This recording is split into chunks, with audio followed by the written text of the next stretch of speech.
Yo, what's up? With this crazy COVID shit happening and riotings, all this dumb shit, I decide, I'm gonna make a deck profile. And, normally I'm not really a huge fan of Orcus, but there's a build you can make them with Mekk-Knights, and, I flex with Mekk-Knights. So, this is Orcust Mekk-Knight deck profile. The only reason why this works so well is because of this guy. He is a very good card for Orcus. This is probably not the best variant of Orcus, by the way. This is more of a for fun build. But I think it's still pretty damn good. So here, let's start out with the Orcus package. We got 3 of these fools. It's basically Armageddonite, and you get a token on your opponent's side of the field and your side of the field. The opponent's side of the field will come into play when you summon your Mekk-Knights, and you'll have an extra zone to summon them out. Blah, blah, blah. And yeah, all right. So we got right here 3 Orcust Nightmare. You're pretty much your starter. Really good card. We got 3 of these World Legacy Wands. This is actually very important because one of the cards requires you to have a World Legacy card in it. And yeah. You do want this in your graveyard if you do have a Mekk-Knight.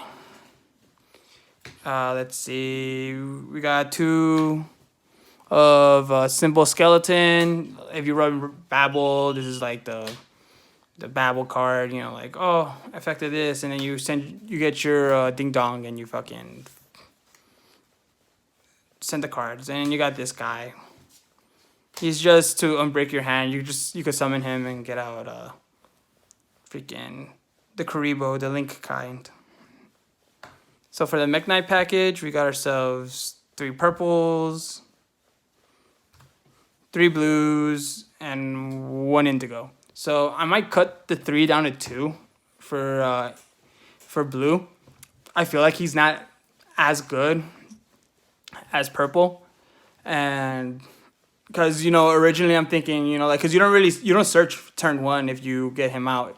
He's a really good turn 2 card. Don't get me wrong, but like turn 1, like your opponent has to have a token on the field from the new Orcus card, Orcust Mekk-Knight, or else like it's kind of dead. So yeah, that's the little mini Mekk-Knight package.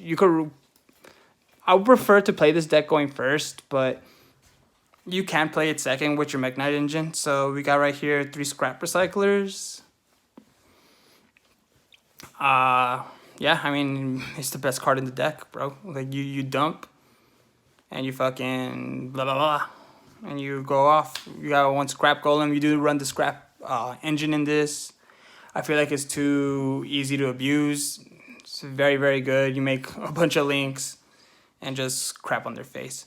So for this is important. This is part of the combo with the Orcus, with the scrap engine.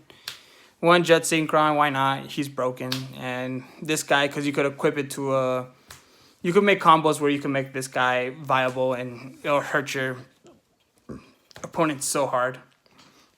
So for here, I run 3 hand traps, and this would be the Diddy Crows.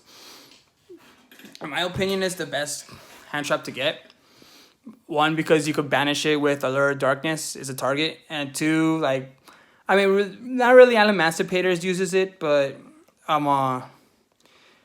you could use it for for Eldritch. When they dump Eldritch, you could just banish it. Invocation, banish that. Like, it's a solid card all around. Let's see, for the spells, we got 3 Allure of Darkness, 3 of those things, 2 returns to unbreak your hand, 1 orchestrated babble, or legacy succession, foolish, and crescendo. Really good self-explanatory cards. You want to keep your engine moving and you don't want to get disrupted, so you run your Caught by the Graves. So we got right here 2 Ding Dongs. Really good card. Really, really good card. You could send. You could get another card as, uh, freaking you get blah, blah, blah. You could get another Nightmare card. It's really solid. Welling Karibo, IP Masquerena for like all this crazy stuff. You can make you could end on her and make like Unicorn and another disruption. So it's really good. Two Galateas. Your combo starter, best card in the deck, in my opinion. Scrap Wyvern helps with your scrap package. You got fucking Needle Fiber. This chick, you can only activate it if you have a World Legacy card in your graveyard. And fortunately for you, World Legacy Wand is a thing, so you get that. Activate it, set your World Legacy Successions. You activate it, and it's a free extender pretty much. So it's a really good card. Union Carrier, you could equip your Nightmare Fiend, no, Nightmare, Orcust Nightmare, and then blink it, have it in your graveyard, and special, I'll do all that doohickey stuff. You got Longear Sue, he's an okay card. Unicorn, alright. Then we got Appaloosa, so you could make her in your opponent's turn. Borzor to OTK, and Access Code Talker. That's right, Access Code Talker. This card is absolutely busted. You could blow up like 2 to 3 cards. He gains like 5,000 attack and just games you. And your opponent cannot respond to his activation. So this is really good card. This honestly is one of the best cards in the game. So yeah, this is pretty much my deck profile, guys. Yeah, I mean, nothing more I could say. This is a really fun deck. I played it a little bit online.